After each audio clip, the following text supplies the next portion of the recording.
Welcome to the Guitar Dads Podcast, a podcast for guitar people by guitar dads. This week, Alex Van Halen ain't talking about love, but he's writing about it. Rod Stewart, wait, we're talking about Rod Stewart on the podcast? Rod Stewart says the first sale is the cheapest, and are guitars worth it anymore? Things are overvalued this week on the Guitar Dads Podcast. Now, the most overvalued dudes in the podcast world, Matt and Dave. Hello, everybody. I'm Matt. And I'm Dave. That was a tough one to get through. Man, you did all it. Right. Well done. Welcome to the pod, everybody. How you doing? Man? What's going on? I'm doing good. I'm just back from a family ski trip to Colorado. That was very epic, and here we are. No pun intended for those in the know. That's right. But it was. There's a reason they call it the epic, because it's epic. That's right. It just is. It's epic. Anyway, all right. Well, welcome to the pod. Welcome to the show. Thank you to all of our loyal listeners. And if you're new, thanks for checking us out. We hope you are entertained and you come back for more. But real quick, you know where to find us. Go check us out anywhere. Obviously, you're streaming us, so you found us here. And you can go check us out over at Guitar Dads Podcast on Instagram. Come join the private Facebook group at Guitar Dads Podcast. And of course, if you want to support the show, over at patreon.com/Guitar Dads Podcast, where for a little bit of money, you get an extra episode every single week. Who doesn't want more content from the Guitar Dads? So go check out Patreon. If you want to support the show, please do. We greatly appreciate it. And a big, big thank you to all of our patrons that are there now. What do you think, Matt? Did I get everything? Are you not entertained? Are you not entertained? This is Gladiator. And the answer is no. You said earlier, I hope you're entertained. Are you not entertained? Yeah, real quick. I just want to. You're Russell Crowe. A quick shout out to Hank and the gang over at Rattlesnake Cables. I ordered a couple more cables last week, and they came this week. And just loving them. If you guys don't know about Rattlesnake Cables, go back a few. I don't know, a couple months ago we had Hank on. Anyway, so go check it out. And these guys just know what they're doing with guitar cables, and they got a bunch of other stuff. Just go to the website, check them out all over the socials. I posted about the new cable, or at least I posted a picture. I didn't post like an unboxing or anything like that, because I did months ago when I received my first one. But yeah, they're fantastic cables. These things are invincible. Yep. And there are clarity differences between the cables. I think there are. Yes. And Matt agrees. So no, they do. I did a back-to-back shootout, and I absolutely heard a difference in these cables, and I've been using them for my gigs ever since, and they're rock solid. I've been stepping on them inadvertently. I played a gig a couple weeks ago, actually a week ago tonight, because we're recording this on a Saturday night. And I use my cable, my Rattlesnake cable that I have. It's a 15-footer, the smallest stage ever. I think you guys know like how stages are so small sometimes when you're playing in these bars. And I literally had like no space. So when I would take my guitar on and off, because I sing and then I play guitar and I take it off and on. And I was like inadvertently stepping on the cable all the time, right? So, and I just feel like I'm not that worried about it because it's such a solid cable. So yeah. They're great. I really like Fantastic. it. I believe, Dave, I think you can still get the 10% off, right?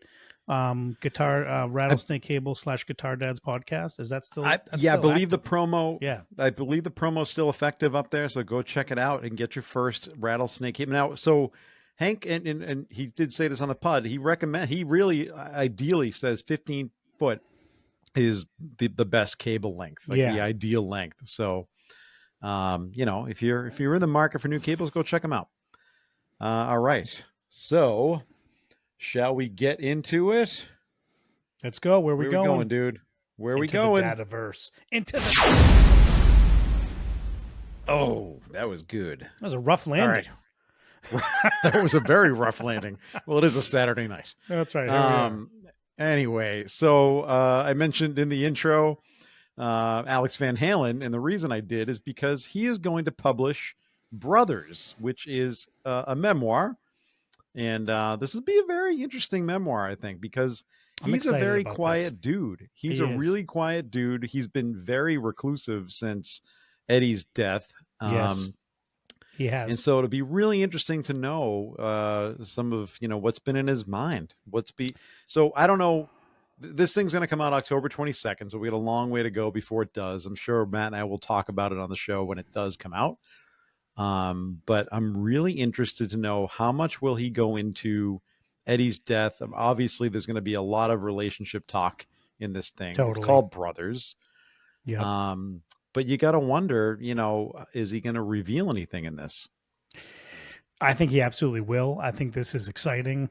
If not, there's going to be some very cool stories to be told in the whole Van Halen era. So, I mean, how can it not be cool? You know what I mean?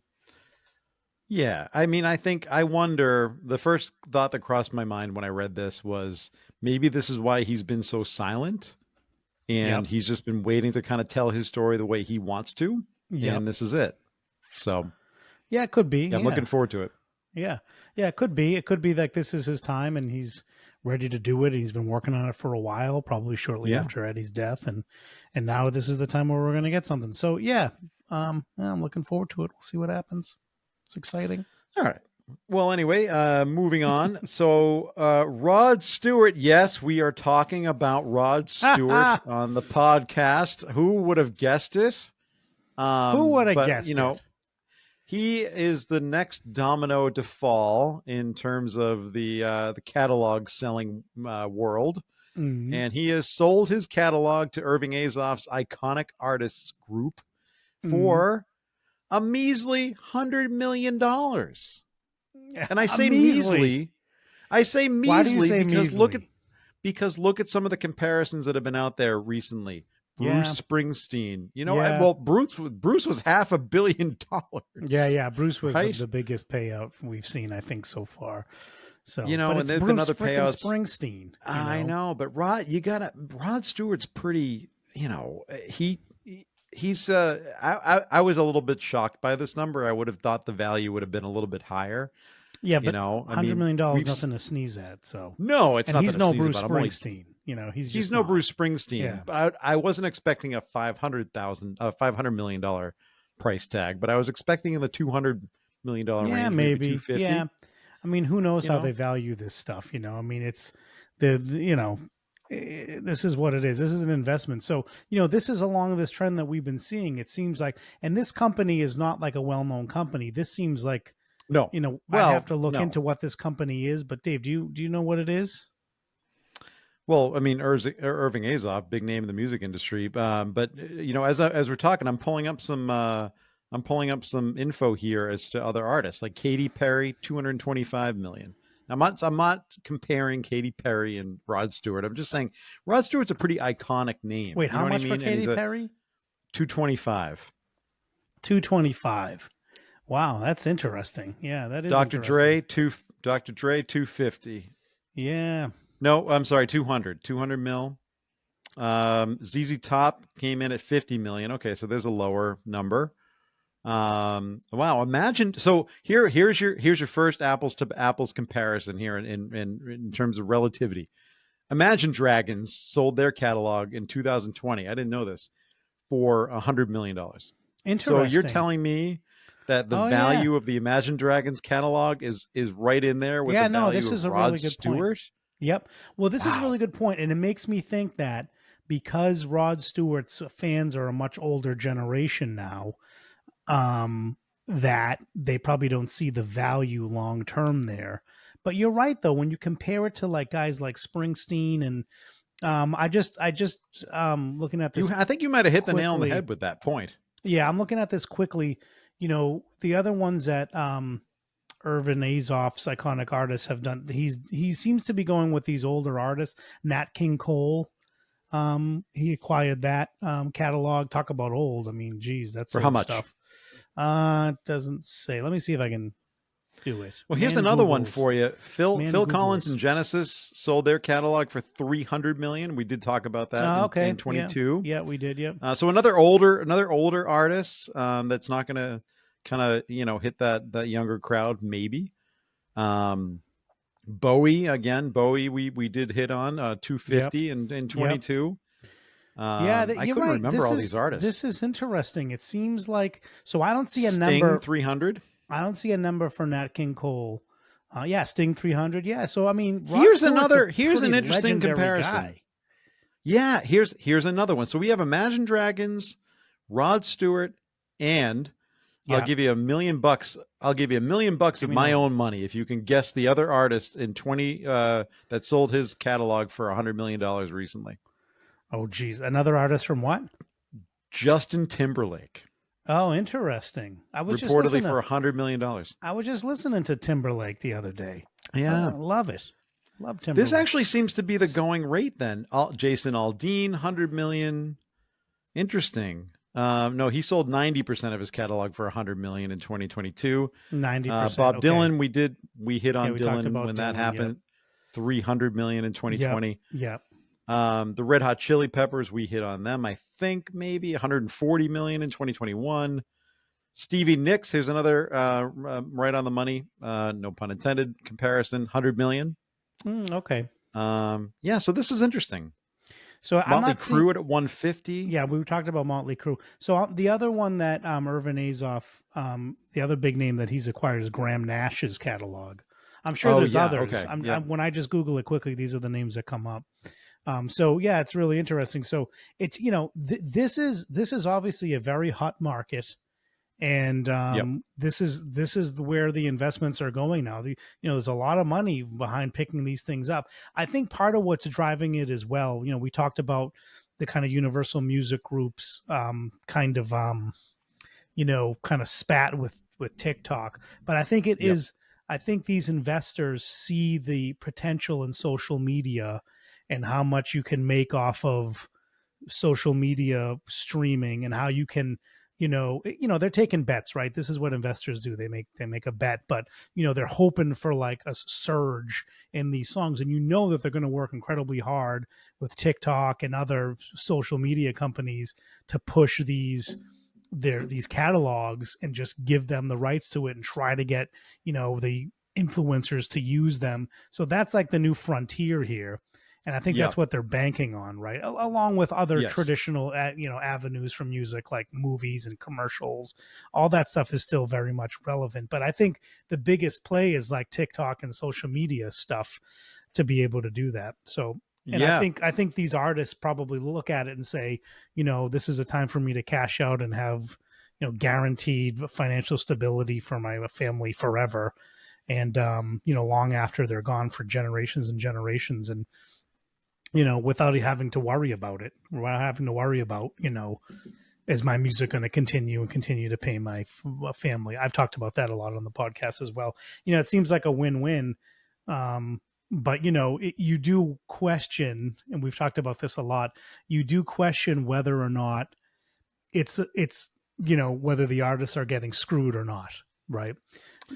Because these companies are making a bet that they're going to do a lot better than 100 million in the lifetime of this investment. I'd love to, as a finance guy, I'd love to see the kind of evaluations and what the cash flows that they're putting into those models to get to these prices, to make them convince themselves that it's a good investment. I'd love to see it, because they must be predicting some serious cash flows year over year and growth in them to be able to pay that much money. Yeah, no, it's a good point. And to that point, I wonder if this is going to start more of a trend towards kind of like the B-list artist as well. I think it already is. I think it already is. Yeah. Imagine Dragons. Come on. Well, no, I wouldn't call them really a B-list artist, too. They're pretty popular. You may not be. You're right. They were. I mean, I don't think they are anymore, huge. But they were. Yeah, you're right. Yeah, but I'm talking to more like, you drop a level down. And I wonder if some of these groups are going to go after those artists now, because, to that point, you're going to bank on, okay, we think your catalog is worth X now. We know you're going to become more and more popular as time goes on. hopefully, and they can be making bank later on. So especially some of these artists who were kind of on the brink of really breaking big, I wonder if some of these groups are going to come in, kind of swoop in and grab them now. Well, I And don't that's know maybe the about trend that we're going to that. see. I think you'd probably see that with one-hit wonders. I don't. I think really, that, I don't think there's any value in a one-hit wonder, though. No, I think there is. I think if like who? I don't know. Give me an example. Name a one-hit wonder, Dave. Like the Rembrandts. I don't know. Yeah. No, that's a great idea. That's well, actually they had perfect example. Like okay, the Friends song. Is that they're the ones that did the Friends song? Yes. Yeah, I'll be there for you. Yeah, you can see that song, played in forever, on Friends. That's worth something, and people putting it on memes and stuff and TikToks, and I can so that's a great example. That's not really a well-known band outside of that one song, and it's a great example of someone that could get scooped up by this. So it is interesting, though. I mean, it is like you said. I feel like Rod Stewart probably could have done a little bit better. So, yeah, and I didn't really think about it until you mentioned it, but it's like these groups are coming into this thinking exactly what you said, and not what I was originally thinking, which is kind of what is he really worth to the music industry as a whole, and what his catalog has really done for music, versus what is the value in that catalog now and in the future, and you're probably exactly right. Well, so, anyway, that's what it is. So, anyway, it's interesting. And it's amazing, Dave. You just Google this up and there's like a gazillion art. Like I wouldn't think Katy Perry would have sold her catalog. Yeah, I didn't think so either. We think of it as, we think of it as just like these older kind of legacy artists that are on the verge of retirement. Or someone like Rod Stewart, who's kind of been retired for a while. He hasn't really been touring actively. But it's actually these younger artists as well that are doing it. So you can see there's a lot of money out there behind this. There's a lot of investors that are getting excited about this. And this is another thing that's going to be kind of, securitized and out there. And I'm sure you could like buy a share of these companies, and get a taste of this kind of investment. It's interesting to see how it's going to pan out. So. Yeah, I would love to revisit this. So if you're listening to this exact episode 20 years from the release date of the episode, it'd be very interesting to know what's going on right now. Go back in time and call us and let us know. Yeah, we had the article that we read about. There was one of these companies that was realizing that they hadn't made some good investments in some artists' catalogs, and they were offloading them at like fire sale prices. Yeah, prices, there's going to be winners and losers in any investment scenario. But like I said, they're taking massive bets on these things, so it'll be interesting to see. So, well, speaking of bets, I have a good bet for you. Nice that this album is going to be fantastic. Wolfgang Van Halen has made a very minor announcement that he has started WVH. Mammoth WVH. He mentioned in a recent interview that yes, he has started to work on the third record, albeit he is currently on tour. So I'm sure he's writing in his spare time, and you can expect new material to come out at some point. I think we all knew that was going to happen, but he's becoming more and more successful as time goes on. So I don't think any of us thought that he was going to be done with after the second record. But have you listened to the second record? I'd like to know your opinion. You know what? I haven't given it. I probably listened to. I probably threw it on at one point, but I don't remember a distinct listening to it and critiquing it heavily. So I do need to go back through it and listen to it for sure. It's better. So, it's definitely not a sophomore slump. Put it that way. I think it's better. You liked it a lot. Yeah, you liked it a lot. I liked it a lot. Yeah, I think it's fantastic. You can really. I mean, there are some really powerful songs on that first record, and he really took it up a notch or a few on the second record. So I can't wait to see what he's got coming down the pike. I can't wait to hear it either. So I just think he's great. So he's on tour now. I think he's on like a headlining tour with Nita Strauss. With Nita Strauss. Yeah. So that's cool. I'm looking at his website right now. He is going to be part of the ticket with Metallica, and they're going to come through Gillette Stadium, Dave. Oh, he'll be in on August. that. Okay. Yeah, he is him and Pantera. I think we talked about maybe Metallica and Pantera going out, and he's going to open Is Metallica for them. still doing? I wonder if they still carrying through their what do they bill it as? Like no repeat weekend kind of. Oh, I don't know if they're tour? Is doing that on this still upcoming summer tour. I don't know. I have no idea. Okay.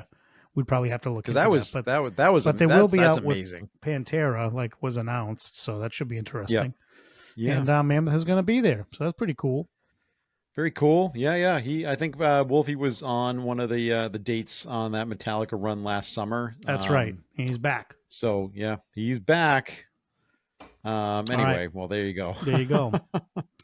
All right. Well, hey, let's hey Matt, you know what we got coming up? You know what we have coming up? What do you think?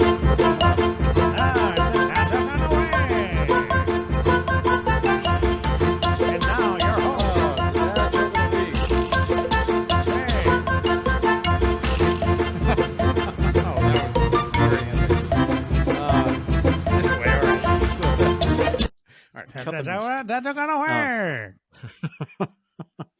We have the entrance to the segment needs to be kind of lame because the whole concept of the segment is lame. That's right. So we got to make it as lame as we can. This. Yeah. So guys, don't complain about this. We're not. This is very well rehearsed and very and purposeful. So that's right. Yeah, we're not just trying to make fools of ourselves. That's right. That's right. Anyway. So this one comes actually, we've told you guys, if you submit a joke, we're going to call you out on the show. And this week comes from Kevin Reynolds. Kevin, thanks for submitting this joke. Awesome. This week's joke. Matt, my friend Sally broke up with her boyfriend after finding out he only had 9 toes. Oh. Turns out she was lactose intolerant. She has no tolerance for lacking toes. No tolerance. Well done, Kevin. Thanks, man. Well done. All right, thanks, Kevin. We appreciate that. That was awesome. All right. Sit down. Thank you. All right. Thank you. That's sit enough. Down. All right. Down. All right. Pipe down. That was a good joke, but sit down. We got more for you. So if you want to be featured on the show, send us a joke. Come join us on our group and on Facebook at Guitar Dads Podcast, or you can send an email to guitardadspodcast@gmail.com. Yes. And submit the joke. Yes. We also do a listener mailbag segment. This week we did not because, truth be told, we weren't quite sure we were going to be recording. Yeah, because I was on vacation. So I did not actually post. But Matt's back. Dave thought I was going to fall off the mountain and be dead or something. I don't know. I thought he was going to be. Yeah, I thought he was going to be dead. Actually, I wasn't putting that past you. You know, you're a little crazy out there. So not as crazy as you, but okay. And thankfully healthy. So that's right. Not that's injured, right. No broken bones. Everything's all together. Healthy, taking it easy out there, not overdoing it. So gotta be careful. You do. So I wanted to let's get into some other stuff. Yeah, let's get into get into our headliner for the night. I wanted to talk about this idea of, and it's come up on multiple groups, and this is nothing original, this is nothing new, but we've never really discussed this on the show, so I thought it'd be interesting. Because I read an article recently where Zach Myers from Shinedown, incredible guitarist. Yeah, he's cool. He was asked a question about the perfect album. Oh, geez. And I wanted to talk about yours and mine and just the idea of that. But just real quick, he said it's the Joshua Tree. Ooh. So first question, do you agree with him? Is that a perfect record? Is that a perfect album? There's a lot of perfect. This is like your desert island albums, right? Like that's basically the question you're asking. What's the criteria is there's no skips. There's no fast forwarding. That's there's no, you're listening to it start to finish. Yeah. I mean, so to me, that would be the same. Joshua Tree. To me, I think that qualifies. No, but to me, that would be the same as, a desert island album. Like, if you only had to pick like 5 albums to be listened to the rest of your life, what would they be? It's a similar type of question, the perfect album. Yeah. Yeah, Joshua Tree's great. I love U2. U2 is one of my favorite I love bands. you too, Matt. Thank you, man. I appreciate that. Love you too, man. Oh, so love you too, man. You too, man. No, Joshua Tree's a fantastic album. I saw U2 on the Joshua Tree tour they did like 7-8 years ago now. Jeez, when was that? 2016, maybe wow, 8 years ago. Time. Yeah. It was incredible. I saw him at Gillette Stadium and they did the whole Joshua Tree album. It was amazing. Yeah, I love U2. I love Joshua Tree. Is it one of my top 5 albums? I don't know. It might be. I love that stuff. Are you asking me what the favorite? I mean, I don't know. It's hard for me to pick a favorite album, but just to give you a sense of not where favorite we album, perfect album. But to me, that is the same as my favorite album. Is it? I don't know. It's different to me because I think you could have 20 perfect albums out there, but you wouldn't necessarily pick one of them. Pick all 20 to take with you to a desert island. Oh, really? Why not? So, what's the difference between having a favorite album and a perfect album, in your own mind? To me, it's one and the same thing. Is it? I don't know. To me, it is 2 different things. What is it? Why is it different for you? Because I think a perfect album is when you're listening to it, you're like I said, you're not skipping anything, you're not fast forwarding, you're not wishing the song would end so we can get on to the next track, and you're just excited to hear every single track every single time it comes on. Favorite album, I think, is more some of the songs and what they do to you emotionally and why you love that band and maybe out of their catalog that seems to be your favorite album by them. I think it means a little bit different because I think you could probably, I think, maybe the two ideas aren't necessarily mutually exclusive. Yeah. But I think they're a little bit different.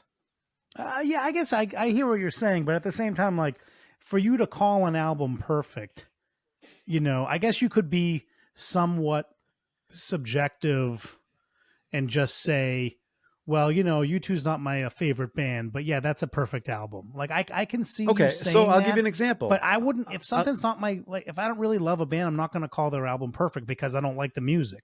You see what I'm saying? Okay, so there's always going to be this super subjectivity to it. Well, of course. I mean, I think in terms of desert island stuff, see, here's an example I'll give you. I would not put this, I would not take this album to a desert island. I could come up with a number more that I would. Yeah. But I think as a perfect album, this qualifies. August and Everything After by the Counting Crows. I think that is a perfect album. Start to finish. I just love it. I love it. It's not one of my favorite albums, but in terms of the album itself, I just think it flows so well. Every song on there is fantastic.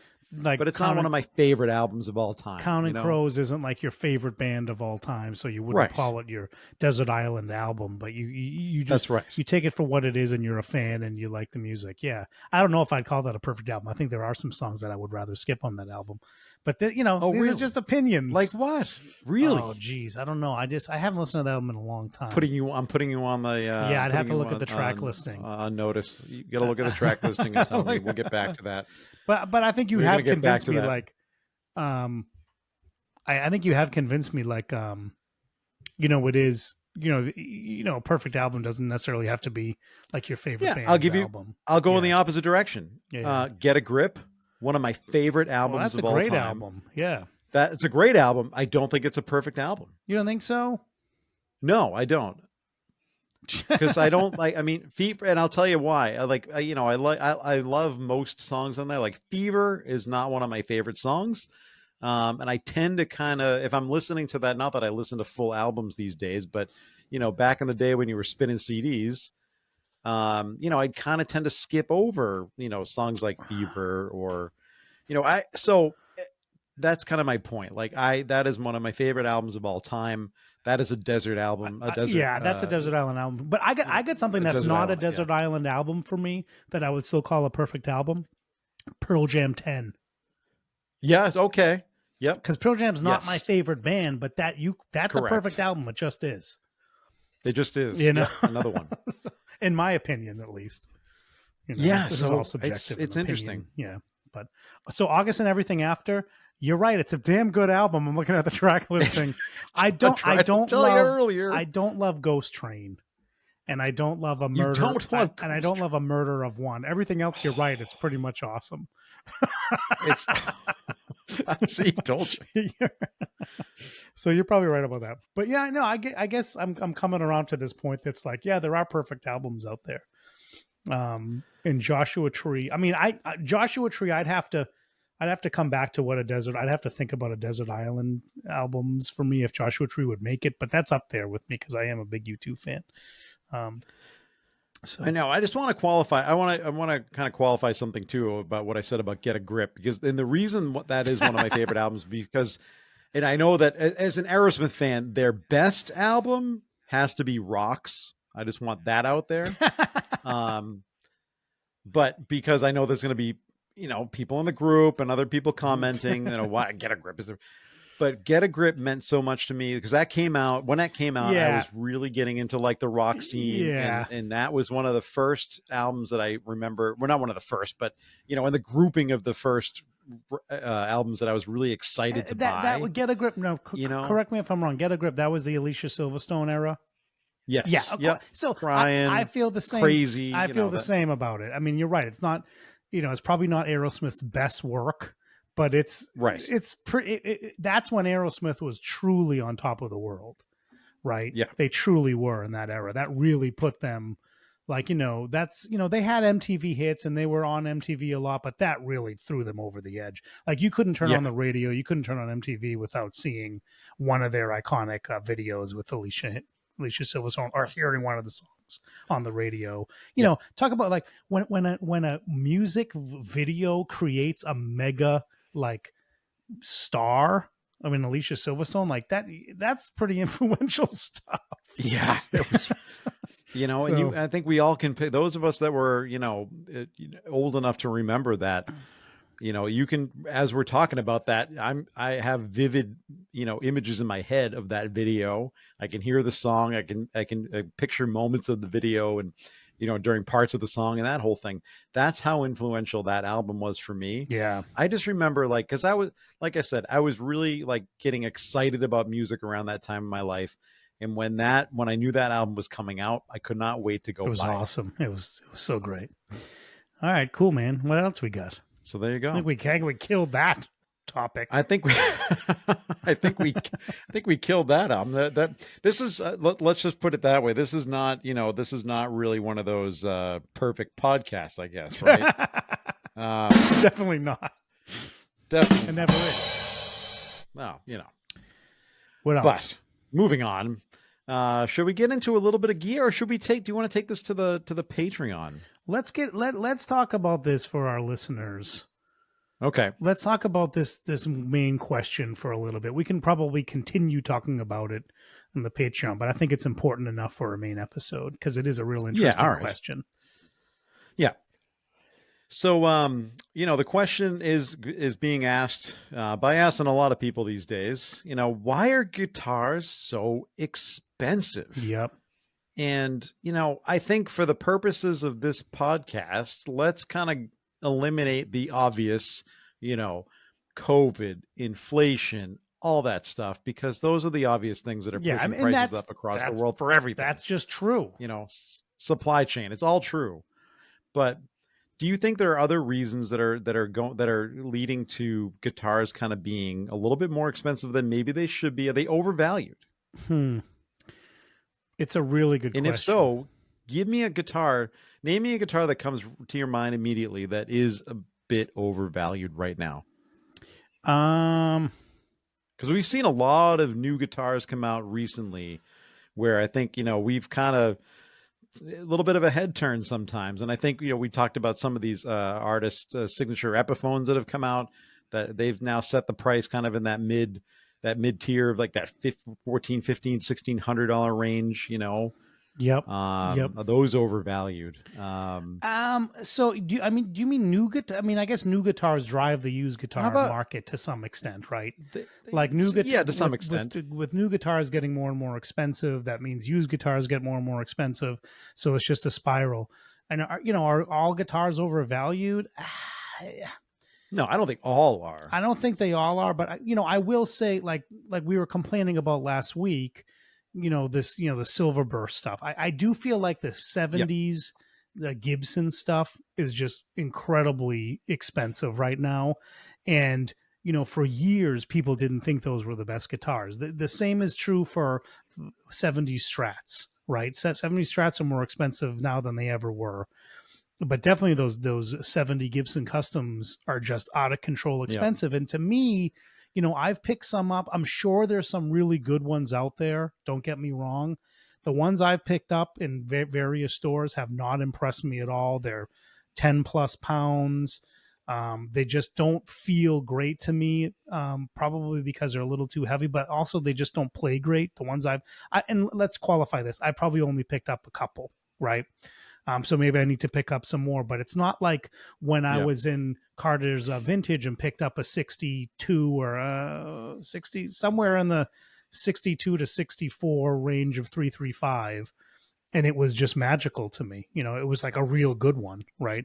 So you can see why people are paying, multiple tens of thousands of dollars for those guitars, but like an $8,000, 78 Gibson Custom compared to today's Gibson Customs, I don't know. I don't see it. I don't see the value there.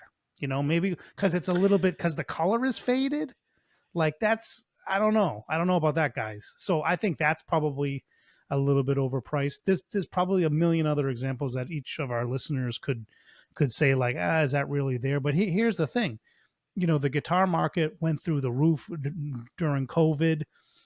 Those prices have just stuck. I'm talking new prices now.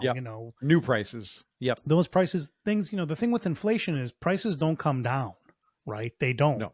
They get to a new level and then they just stay there. So what we're experiencing is what goes up must not come down. That's right. That's right. Unlike Line 6 that has reduced the price of the Helix stuff.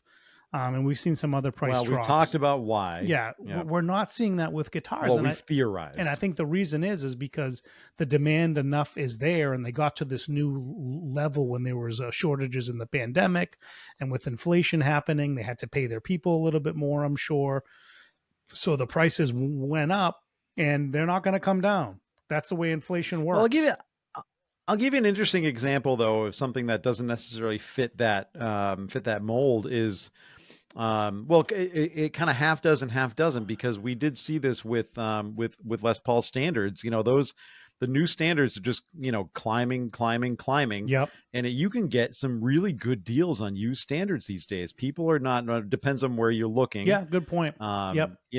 But those prices, some of these, if you're watching them on Reverb or Facebook Marketplace or wherever, you'll see some of these things sitting there and just dropping a little bit. Yep.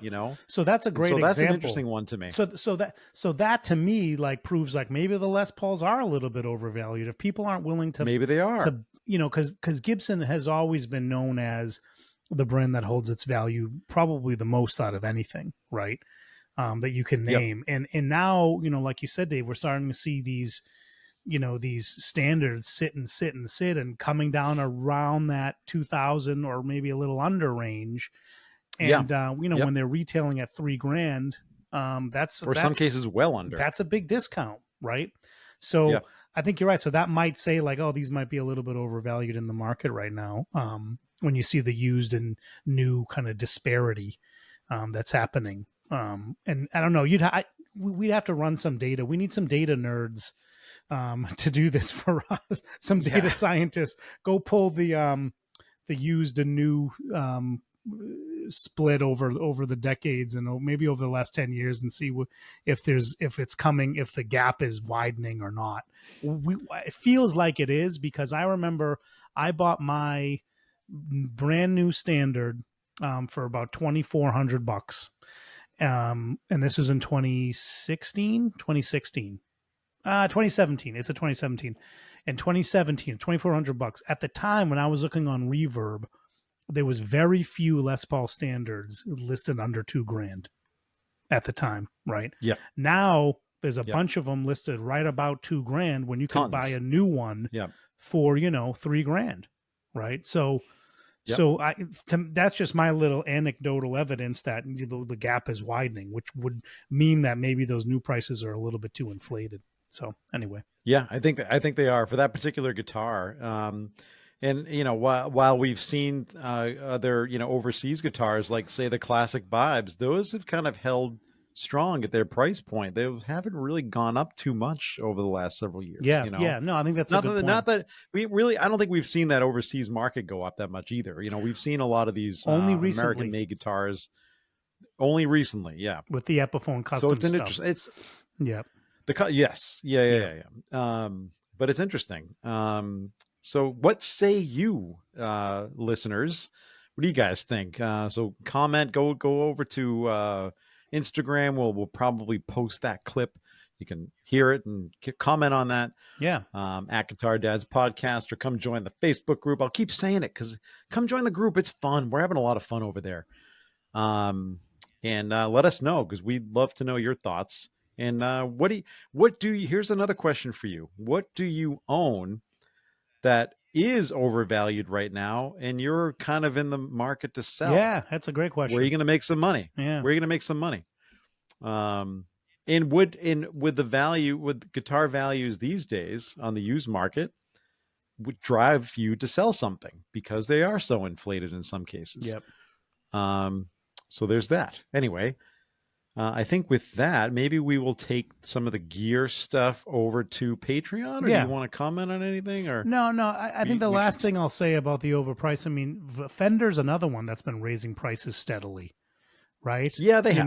You never thought you'd see a $2,000 American Strat, just the kind of standard American Strat, which I think now is called the American Professional, or the American Ultra is the one that's well over $2,000, but the AM2s are now up at like what, $1,800? Am I not mistaken about that? Like 18, 19? Yeah, maybe? Is it something like that? Right? Am I running the right prices there? Yeah, no, yeah, that's a good point. Yeah, 1,800. Yeah, $1,800. $1,800. Yep. Well, actually, okay. So I'm looking on there. Depending on what kind you get, they're about 17 to 18. So there you go. Yeah, I mean, that's still climbing. That's great. It used to be like $1,200. Look back 3 years ago. $1,400. Yeah. Yep. So there you go. All right, let's wrap. We'll continue this on the Patreon if you want to. We will continue this discussion on the Patreon, and you are not going to want to miss this episode because I have an announcement. And so if you want to go over to Patreon, patreon.com/Guitar Dads Podcast. If you want to support the show, please do. We would greatly appreciate it. And thank you to our patrons who are already there. Like I said, check us out at Guitar Dads Podcast, Instagram, Facebook. And thank you guys for coming back each and every week to listen. We really appreciate you. If this is your first time over on the Guitar Dads, thanks for checking us out. Come back next week where Matt might actually put some time into his hair. Maybe I will, because maybe I won't. At least you have hair. That's right. And you don't know how lucky you are. Maybe I will. Maybe I won't. All right. Well, I think for now, that was this week's Guitar Dads Podcast. All right. Keep rock alive. We'll catch you on the flip.